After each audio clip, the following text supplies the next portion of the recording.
धन्यवाद देते हैं। धन्यवाद ये दिन के लिए और इस समय के लिए। और आप बात करने वाला परमेश्वर है, आपके साथ हम रिश्ता रख सकते हैं। धन्यवाद परमेश्वर हमारे जीवन के लिए ये सच है, हमारे लिए फिर वापस पुनरुत्थान हुए, परमेश्वर जीवित हुए। ये सेशन के दौरान हमसे बात करिए और हर जो यंग लोग हैं, बच्चे लोग हैं, उनके लिए प्रार्थना करते हैं। उनका जीवन आपके लिए मूल्य है और आप गाइड करते हो, आप सही मान के सिखाते हो। प्रवचन के दौरान गाइड करते हो। यीशु मसीह के नाम से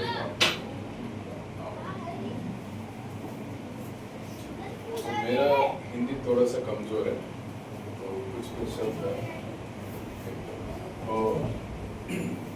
तो मैं सोच रहा था 5 चीज़ के बारे में बात करने के लिए, शॉर्टली 5 अलग-अलग चीज़ के बारे में। ये 5 चीज़ हमारे लिए ज़रूरी है ना, ये सब के लिए, मगर यूथ के लिए भी बहुत ज़रूरी है। पहला चीज़ मैं सोच रहा था शुद्धता के बारे में,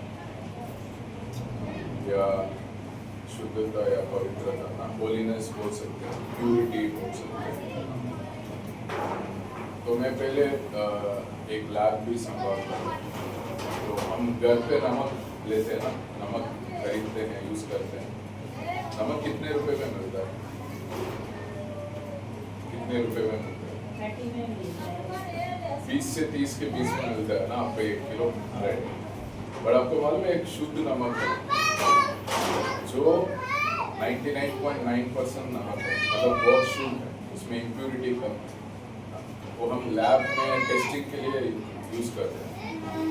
उसका ना उसका 100 ग्राम का कीमत कितना है पता है? 8,000। 100 ग्राम का बहुत शुद्ध नमक का कीमत है 8,000। और जो हमारा जो नॉर्मल नमक कितने में मिल रहा है? 20-30 रुपये में मिल रहा है। मतलब शुद्धता हमेशा मूल्य होता है, बहुत प्रेशियस होता है। तो हम जो परमेश्वर हमारा इस दुनिया में ना, लोग हमें बाहर से देखेंगे, हम कितना सुंदर है, या क्या हाइट में है, क्या रंग में है, क्या जॉब करते हैं, या कितना पैसा कमाते हैं, वो सब चीज़ वो देखते हैं। उससे वो सोचते हैं कि ये अच्छा बड़ा आदमी है, ये छोटा है, ऐसा। मगर परमेश्वर हमें ऐसा नहीं देता। ये एक सामुएल 16:7 में था। तो वो सामुएल अगला राजा को अभिषेक करने के लिए जाता है। तो उसमें दाऊद को उन्होंने अभिषेक किया।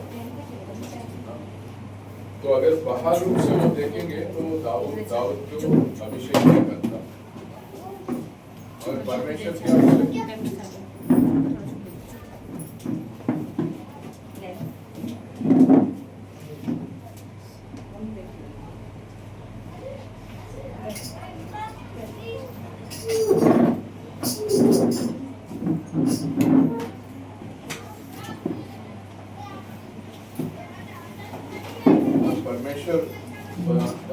सामुएल क्या कर रहा था कि बाहर रूप से देख रहा था कि दाऊद के पहले 5-6 उनका भाई लोग को देख रहा था, ये होगा, वो बहुत बड़ा है, बहुत अच्छा लंबा चौड़ा है, शायद वो होगा अगला राजा करके सोचा था। तो मनुष्य लोग भी बाहर रूप से देखते हैं, मगर परमेश्वर हमारा हृदय को देखते हैं, और वो हृदय में शुद्ध है क्या। हमारे हृदय को पाप से अलग रखे हैं, वो उनके लिए मूल्य होता है। ये भजन संहिता 119 में 9 पढ़ सकते हैं खुद हिंदी में।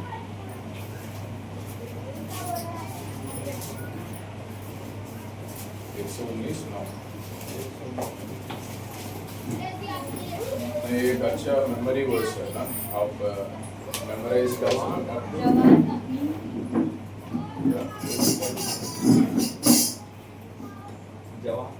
जवान अपनी चाल को किसी उपाय से शुद्ध रखे, मेरे वचन के अनुसार सावधान रहने से।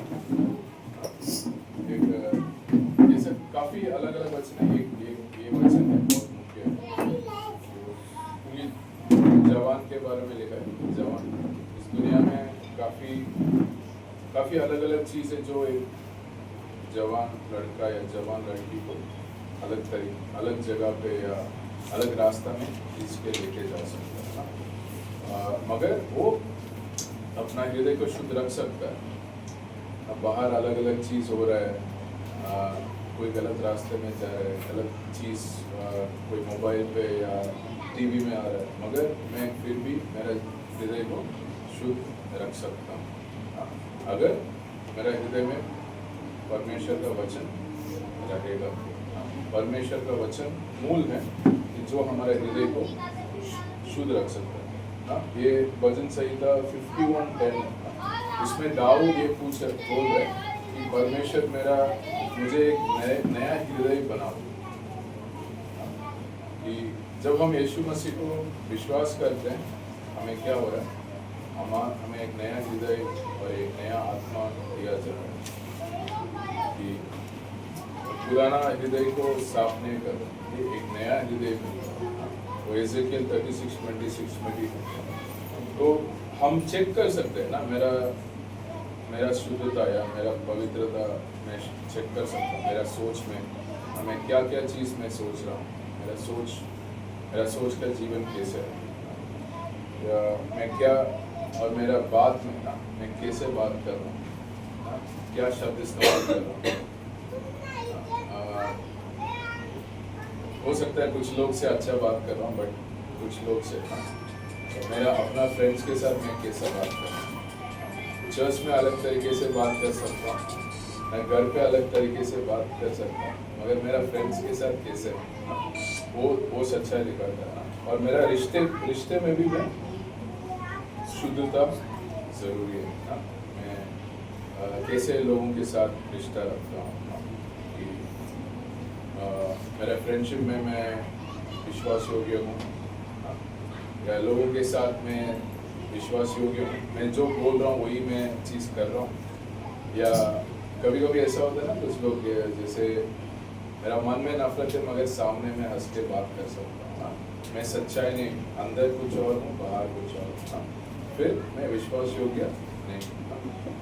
तो मतलब मेरा हृदय बहुत मुख्य है और उसमें अगर मैं परमेश्वर का वचन में पढ़ूंगा, सीखूंगा, मेरे हृदय में रहेगा, तो मैं पाप से बच सकता हूँ, मैं शुद्ध रह सकता हूँ। परमेश्वर ही हमें शुद्ध रखता है और परमेश्वर का वचन हमें मदद करता है।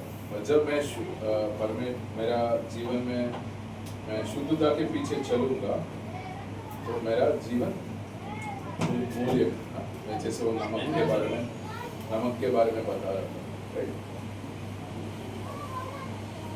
तो दूसरा पॉइंट है, मैं सोच रहा था कि हम आत्मिक रहें। पहला हम शुद्धता के बारे में देखें और दूसरा आत्मिक रहें। तो इसलिए हम परमेश्वर के बारे में अगर हम देखेंगे ना, परमेश्वर अपने आप को जब बाइबल में बता रहे हैं, हम सबको मालूम है परमेश्वर बहुत शक्तिशाली है। कोई भी कार्य उनका शक्ति के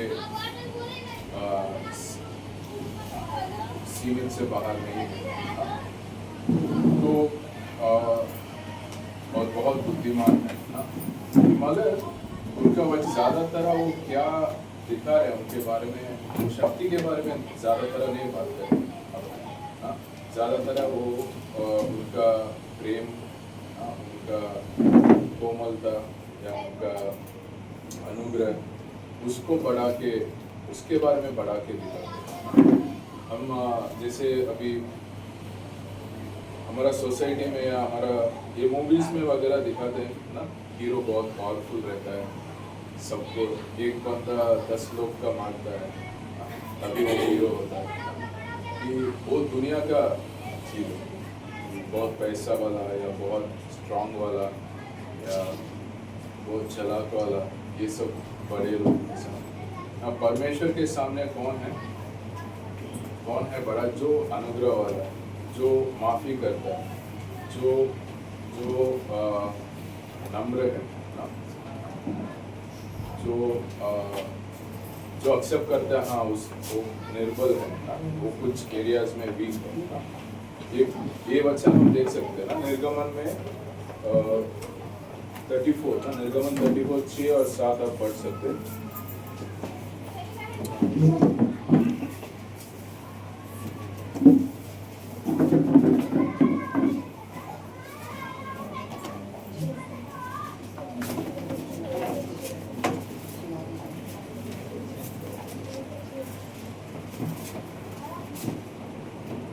यहोवा उसके सामने होकर यो प्रचार करता हुआ चला, यहोवा यहोवा ईश्वर दयालु हो और अनुग्राही को करने में धीरजवंत और जाति के करुणामय और सत्य है। 7वां, हजारों पीढ़ियों तक निरंतर करुणा करने वाला, अधर्म और अपराध और पाप का क्षमा करने वाला, परंतु दोषी को किसी प्रकार निर्दोष न ठहराएगा। वह पितरों के अधर्म का दंड उनके बेटे को वरन पोते को और न परपोते को भी न देने वाला है। तो ये एक्चुअली मूसा पूछ रहे परमेश्वर को, मैं आपका महिमा देखना चाहता हूँ।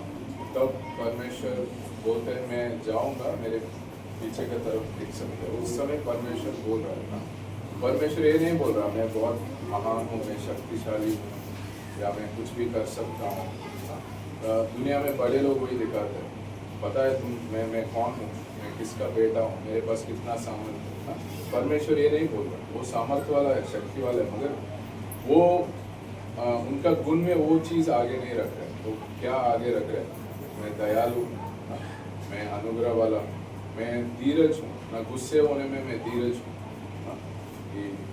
और मैं लोगों का दया दिखाता हूँ, माफ करता हूँ, वो आगे रखते हैं।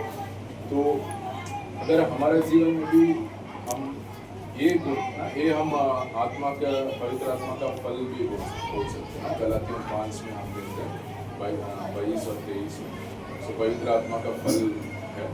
अगर वो मेरा जीवन में दिखाई दे रहा कि मैं आत्मिक और मैं आत्मिक रीति में मैं सामर्थ्य हूँ, ऐसा संसारिक रीति में नहीं, मगर आत्मिक रीति में मैं सामर्थ्य।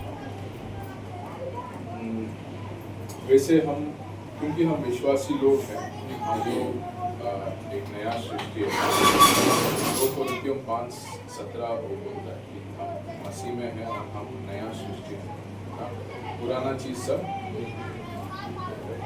तो मगर शैतान क्या करता है, कभी कभी पुराना चीज़ लेके आता है, तो वैसे था, तो मैं ये सब कर रहा था, बट जैसे अभी गुड फ्राइडे अभी गया, वो सब क्या हो गया, सूली पर मर गया, वो अभी जीवित नहीं है, मेरा पुराना जीवित।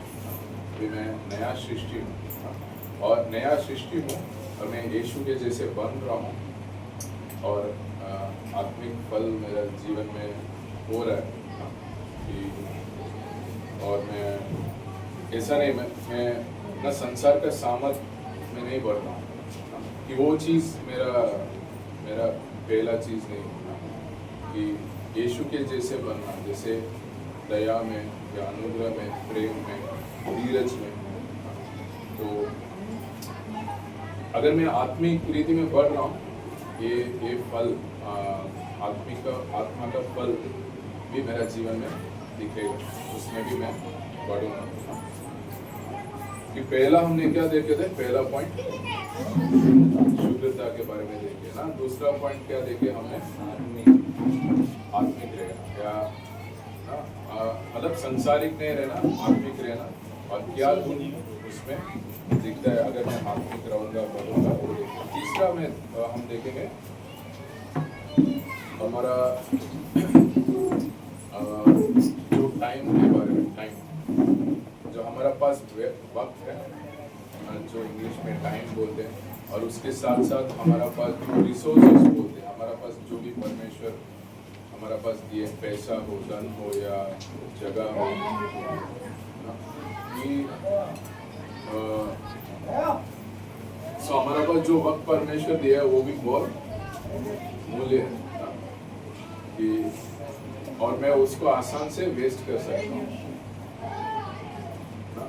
कि अब अगर मैं सोचूंगा मेरा 24 घंटे हर दिन मैं कैसे समय बिता रहा हूँ, तो मुझे पता होगा किसमें मैं वेस्ट कर रहा हूँ और कैसे उसको अच्छा इस्तेमाल कर सकता हूँ। तो एक जॉन वेस्ली सुना है आपने? जॉन वेस्ली एक बहुत बड़ा प्रचारक थे यूके ना, ब्रिटेन यूके एरिया में। वो इसमें घोड़े पे चलते थे, हॉर्स में चलते थे, अलग अलग गांव पे जाके प्रचार करते थे ना। वो क्या करते थे, हर 5 मिनट के लिए प्लान करते थे, ये 5 मिनट ये करूँगा, अगला 5 मिनट ये करूँगा, मतलब ताकि वो सोचते मैं समय क्यों वेस्ट नहीं करना, उसके लिए उन्होंने ऐसा प्लान करते थे। तो नहीं, आजकल बहुत सारा चीज़ है, जैसे ना ये काफ़ी लोग ये ना मेरे लिए भी मैं बोल रहा हूँ ना, सोशल मीडिया है ना, ये फेसबुक, व्हाट्सएप, मोबाइल फ़ोन में गेम्स है, या अभी IPL सीजन चल रहा है, रोज़ मैं IPL देखिए, मतलब उसमें क्या 3-4 घंटा उसी में जा सकता है आराम से, या मूवीज़ देख सकता हूँ बहुत सारा। कि क्या है, ये हो सकता है गलत ना नहीं है, शायद मैं अच्छा हूँ, मैं स्पोर्ट्स देखने से गलत नहीं है, मैं कुछ पाप नहीं कर रहा हूँ, मगर क्या हो रहा है, मेरा समय ज़्यादा वेस्ट हो रहा है, एक साथ 3 घंटा, 4 घंटा, 5 घंटा। किसी से मैं रिसेंटली सुन रहा था, ये भी एक यंग बच्चा था, वो पूरा 8-9 घंटा गेम खेला एक अच्छा हाई स्कोर बनाने के लिए। तो मैं सोचा कि 8-9 घंटा पूरा मोबाइल पे गेम कैसे होगा, मतलब 5 मिनट भी इधर उधर नहीं जा सकते उसको, लगातार 8 घंटे खेला, तो कितना समय चला गया। तो शैतान चाहता है हम समय वेस्ट करें, मगर जो समय है और जो भी परमेश्वर हमें दिया हुआ है, जैसे ये जगह है किसी ने दिया है पर ये सभा होने के लिए, तो उनके पास था, वो उन्होंने कोई और चीज़ के लिए भी दे सकते, मगर वो परमेश्वर के लिए। जैसे हमारा समय है, हमारा धन है, या हमारा जगह, हम परमेश्वर के चीज़ के लिए हम इस्तेमाल कर सकते हैं ना, वो बहुत बुद्धि वाला डिसीजन होता है। ये एफिशियों 5:16 कोई पढ़ सकते हैं, एफिशियों का 5:16।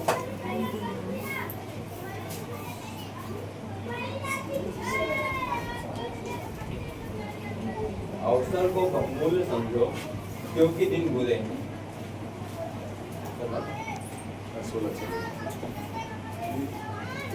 सो ये वचन में क्या बोल रहा है कि हमारा समय या वक्त बहुत बहुमूल्य है, और क्योंकि समय बुरे हैं या दिन बुरे हैं, कि अभी जैसे हम लोग एक्चुअली अंत दिनों में हैं, कभी भी मसीह आ सकते हैं, रैप्चर बोलते हैं, रैप्चर कभी भी हो सकता है कि, और ये दिनों में शैतान का कार्य और बढ़ रहा है, पाप और बहुत बहुत बढ़ रहा है, ये दुष्ट आत्मा का कार्य बहुत बढ़ रहा है। तो और एक तरीका है उसका कि हमारा समय वेस्ट करना। ये आप याद है कि आपका जो नोआ जब वो आर्क बना रहा था ना, जो बड़ा बोट बना रहा था, तो लोग खा रहे थे, पी रहे थे, मौज मस्ती कर रहे थे ना। नोआ प्रचार कर रहा है ना, नू बोलते हैं, नू प्रचार कर रहा है, और लोग सुन नहीं रहे थे, वो अपना जीवन जी रहे थे। तो अभी ये समय में जहाँ पे शैतान या दुष्ट आत्मा का कार्य चल रहा है, कि लोग, शैतान चाहते हैं लोग मौज मस्ती में रहे और सच्चाई का ना ढूंढे।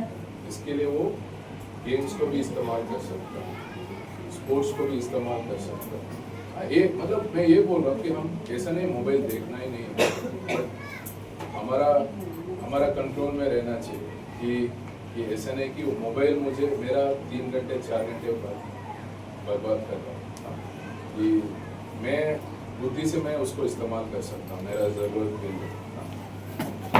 टीवी के सामने कितना टाइम देख रहा हूँ, मोबाइल का कितना यूज़ कर रहा हूँ, वो दिन को परमेश्वर के लिए क्या क्या चीज़ मैं कर सकता हूँ ना, प्रार्थना या बाइबल या संगति, वो बहुत ज़रूरी है।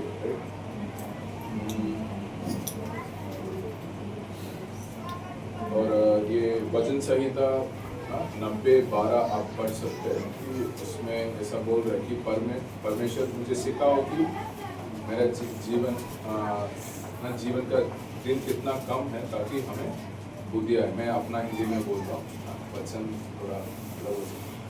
तो मतलब हमारा जीवन बहुत छोटा है कि शमोपदेशक में एक वचन है जो बोलता है कि परमेश्वर अनंत काल को हमारा हृदय में डाला है। तो हम सोचते हैं मैं अनंत काल के लिए जीने वाला हूँ। कभी हम ऐसा नहीं सोचेंगे मेरा मौत कभी भी हो सकता है।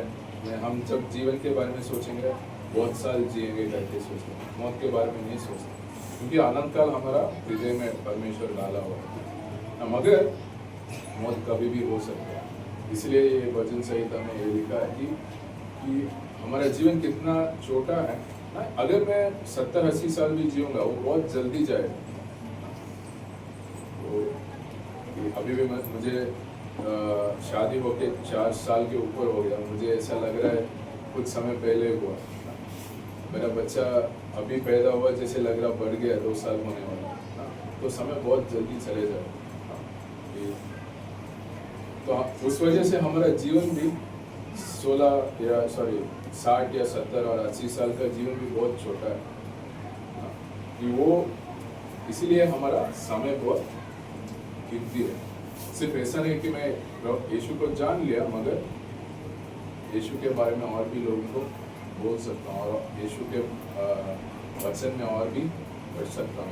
ये समय को उसके लिए सिर्फ समय नहीं है, और रिसोर्स जो भी परमेश्वर ने दिया है वो उनके लिए इस्तेमाल करने में बुद्धि हमें जरूरी है। सो चौथा हम देख रहे हैं प्रायोरिटी ना। हिंदी में सही सब मुझे मालूम नहीं है, बट राइट प्रायोरिटी कि क्या पहले रखना है, क्या दूसरा रखना है। हम हमारा मिनिस्ट्री में जो सिखाया है कि पहला स्थान किसका है, परमेश्वर का ना। दूसरा स्थान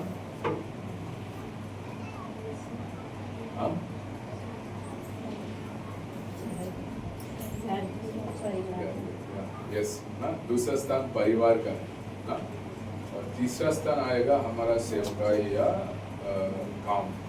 ठीक है, तो ये हम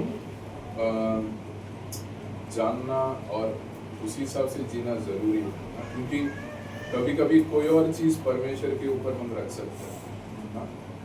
माँ बाप अपने बच्चे लोग का परमेश्वर के ऊपर रख सकते हैं, कोई बच्चे अपना माँ बाप को परमेश्वर के ऊपर रख सकते हैं ना। कुछ लोग से मैं जब आउटरीच में बात करता हूँ, बोलते हैं कि परमेश्वर कौन देखा, मेरा माँ बाप ही मेरा परमेश्वर है। और वो ये भूल जाते हैं वो भी मनुष्य है, उनको भी परमेश्वर ने बनाया, वो भूल जाते हैं ना कि हाँ हमने परमेश्वर नहीं देखा आंखों से, अगर परमेश्वर का कार्य को हम देख पाए ना लोगों के जीवन में, सृष्टि में, हमारा जीवन में, तो परमेश्वर के ऊपर मैं खुद को भी रख सकता हूँ ना, सेल्फ को भी रख सकता हूँ। मैं ही सबसे इम्पोर्टेंट है पूरा दुनिया में, ऐसे भी मैं जी सकता हूँ। वो भी जो भी परमेश्वर के ऊपर मैं रखूँगा वो क्या हो जाता है, वो एक आइडल हो जाता है ना। आइडल क्या हिंदी में क्या बोलते हैं वैसे, आइडल मूर्ति। हाँ, एक मूर्ति बन जाता है कि ना हम मूर्ति पूजा सिर्फ एक मूर्ति रख के पूजा करना नहीं है। जो भी अगर कोई चीज़ मैं परमेश्वर के ऊपर मैं स्थान दूंगा वो भी एक मूर्ति जैसे हो जाएगा मेरा जीवन कि। और दूसरा हम ये ना हमारा परिवार मतलब मेरा वाइफ है या मेरा माँ बाप है, मेरा बच्चे लोग, मेरा काम से ऊपर है।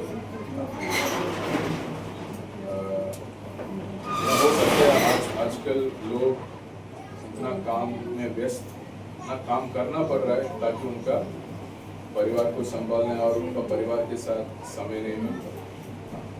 तो बट कुछ लोग ऐसा है जो वो इतना काम करना चाहते हैं कि वो काम में बहुत आगे बढ़े और उस वजह से वो परिवार को संभाल नहीं रहे ठीक से या समय नहीं दे।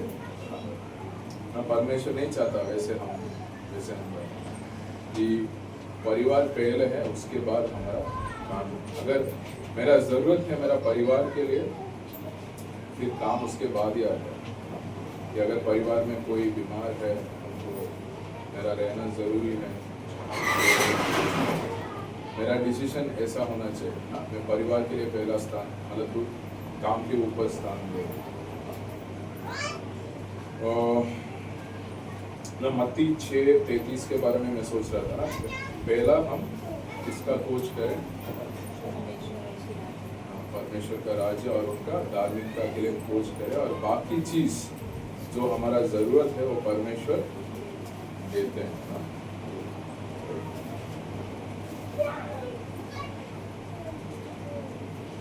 और हमारा चर्च भी परिवार है, हमारा चर्च आत्मिक परिवार और ये अनंत काल का परिवार है। क्योंकि ये जो रिश्ता है ये आत्मिक रिश्ता कभी कभी खत्म नहीं होगा, क्योंकि हमें अनंत काल जीवन है और ये रिश्ता अनंत काल होगा। तो क्या प्रायोरिटी है, क्या ऑर्डर है प्रायोरिटी का हमारा जीवन में, कोई बता सकता? पहला परमेश्वर है, दूसरा परिवार है और उसके बाद काम है। काम सेवा का भी इसमें ना, मिनिस्ट्री भी। अभी मैं एक पासवान के लिए या कोई चर्च में हेल्प कर रहे हैं या मिनिस्ट्री कर रहे हैं, उनके लिए भी मिनिस्ट्री से पहले उनका परिवार होना चाहिए। ठीक है, लास्ट पॉइंट हम देखेंगे कि परमेश्वर का सेवा करने के बाद तो क्या क्या पॉइंट देखे। पहला क्या देखे थे, शुद्धता के बारे में देखे। दूसरा आत्मिक रहना या आत्मिक रीत में बढ़ना, राइट। तीसरा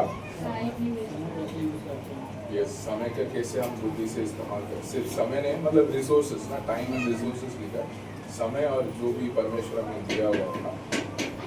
और चौथा क्या प्रायोरिटी क्या अच्छा हिंदी शब्द हो सकता है, शुद्धता।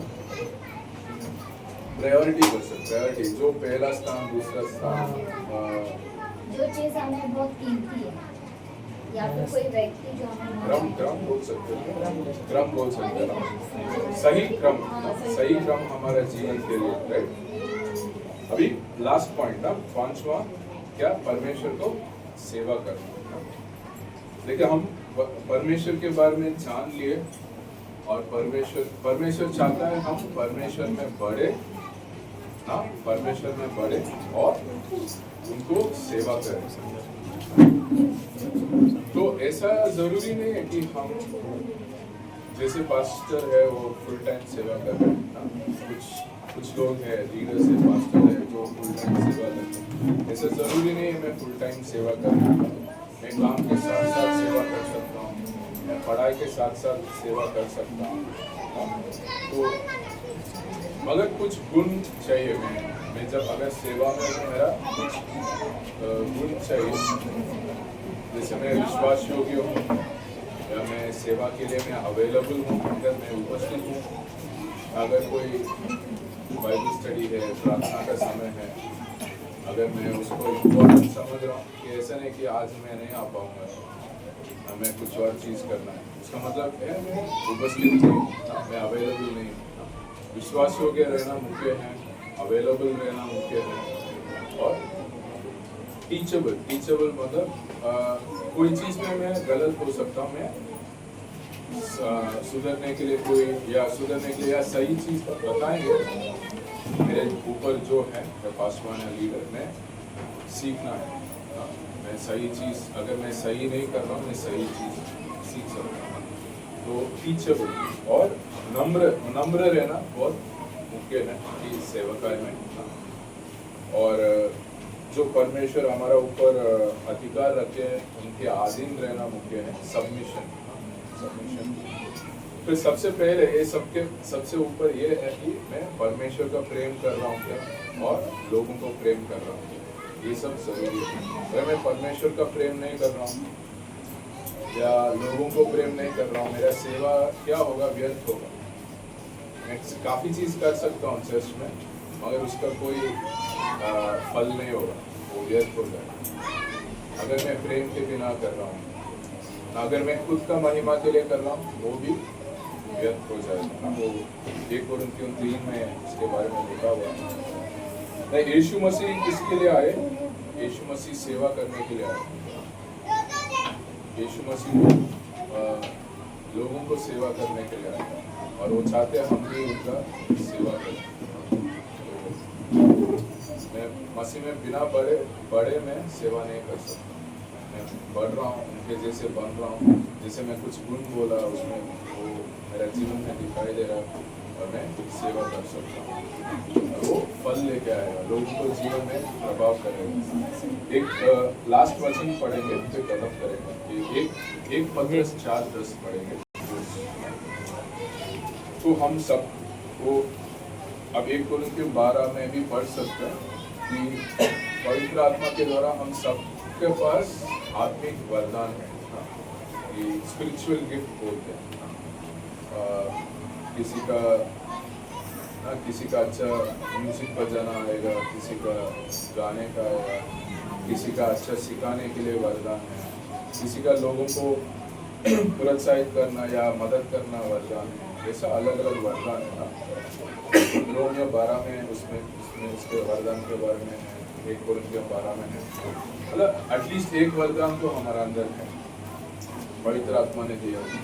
और मैं जब कलीसिया में आ रहा हूँ, वचन में पढ़ रहा हूँ, पर मैं पहचान सकता हूँ कि कलीसिया के द्वारा मेरे पास क्या वरदान है और उसमें मैं पढ़ सकता हूँ, उसको इस्तेमाल कर सकता हूँ। और वो वरदान इसीलिए दिया है कलीसिया के लिए, कलीसिया का लोगों में उन्नति देने के लिए और परमेश्वर को उसके द्वारा महिमा देने के लिए। क्योंकि कभी कभी मैं खुद का महिमा के लिए वो वरदान इस्तेमाल करता हूँ। देखो मैं कितना अच्छा गा रहा हूँ, मैं बहुत बड़ा क्या वर्शिपर हूँ ना, देखो मैं कितना अच्छा प्रचार कर सकता हूँ, उसमें मैं घमंड हो सकता हूँ। लूसीफर तो वही हुआ, शैतान को देखो मैं कितना अच्छा है कि मैं परमेश्वर के जैसे हो सकता हूँ। तो वो घमंड के वजह से वो गिरा। तो वरदान हमारे अंदर घमंड लेके आ सकता है अगर मेरा प्रेरणा गलत है। कि परमेश्वर यीशु पवित्र आत्मा के द्वारा हम सबको अलग अलग वरदान मिला है और वो किसके लिए है कि कलीसिया का उन्नति के लिए है और परमेश्वर का महिमा करने के लिए। तो हम 5 चीज़ देखें ना, शुद्धता के बारे में देखें, राइट, और आत्मिक रहने के बारे में हम देखें, और तीसरा हमारा समय और रिसोर्सेस को सही यूज करने के बारे में देखें, चौथा सही क्रम हमारा जीवन में रखने के बारे में, राइट प्रायोरिटी, और 5वां क्या देखें, 5वां सेवा करना ना परमेश्वर। सिर्फ ऐसा नहीं कि मैं परमेश्वर का जान लिया उसके बाद मेरा आत्मिक जीवन ठीक है बस हो गया, ऐसा नहीं है। मैं परमेश्वर में बढ़ना और परमेश्वर की सेवा करने के बारे में मैं सोच सकता हूँ। मैं वो उसमें भी कलीसिया में या कोई बाइबल स्टडी में कैसे मैं सेवा कर सकता हूँ उसके बारे में मैं सोच सकता हूँ। आमीन।